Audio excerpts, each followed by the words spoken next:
mahirap kumuha ng suporta talaga kapag ka nasa Davao region ka kasi hindi ganun ka-hype yung pageantry.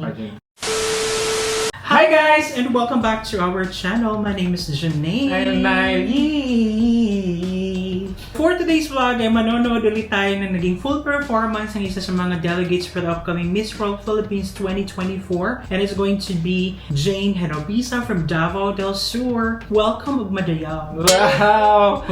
Dito lang sa malapit. Charing! So yan, and without any further ado, let's watch this. Let's go! Ay, papatingin ko na.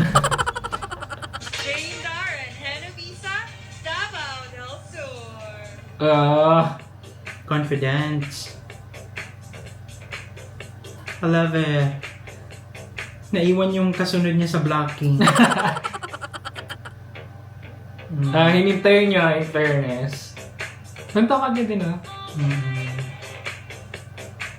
Kaso parang sila lang kulay. Oo nga.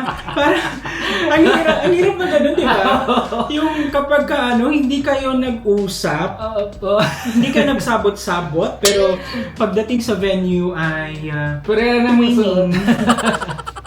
Anyhow, minsan, may ano din yun, may pros and cons nga. Aha.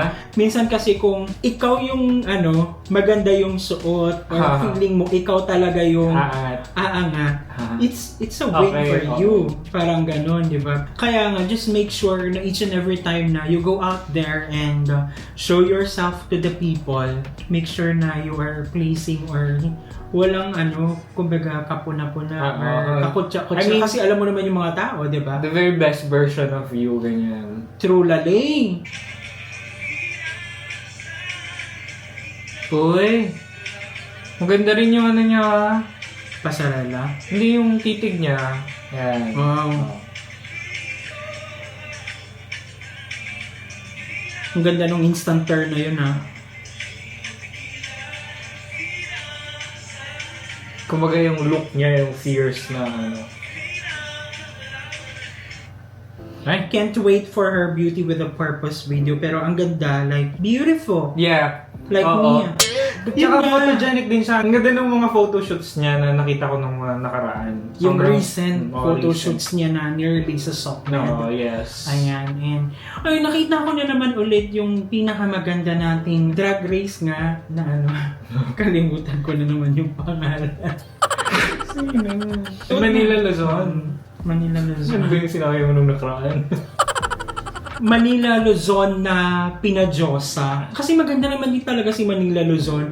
Pero this one is female version ni Manila Luzon na Diyosa pinaganda. Nakikita ko na nga. Kasi dahil dun sa ano. Sa kanyang eye makeup, everything. And then, sa tsaka yung kulay na yellow. Kasi, Yung pinya. naalala ko talaga yung pinya ni Manila Luzon. Pero anyhow, kapag ka ginamit niya yun, kasi minsan, di ba, kapag ka nasa isang competition ka, may resemblance kayo ni ganito or ni ganyan. You can use it to your own advantage. Pag ginamit mo ng maayos. So, ayun. And masaya lang tignan na, hindi pa rin siya sumusuko sa kanyang pageantry career na pinupursue niya rin talaga kasi may naniniwala sa kanya, may patuloy na naniniwala na kaya niya, na meron siyang ikakabubuhay. Pero if mapapanood niya tong video, I do believe na meron siya. I mean, kaya niya kasi meron siyang meron siyang ganda, meron siyang yung katawan na maganda. Siguro kailangan niya lang ng magandang support system. Like yung kunwari sa wardrobe, ganyan. Mahirap kasi talaga gaya ng sabi natin, mahirap kumuha ng suporta talaga kapag ka nasa Davao region ka kasi hindi ganun ka-hype yung pageantry. So, even sa male pageant, yun din talaga yung hinanayin. So, yeah, if mapanood to ng Char, baka naman gusto nyo supportahan yung mga sumasali sa pageant kasi kawawa sila. Like, they are bringing pride to your province without you supporting them enough to represent the province nga, di ba? Yun.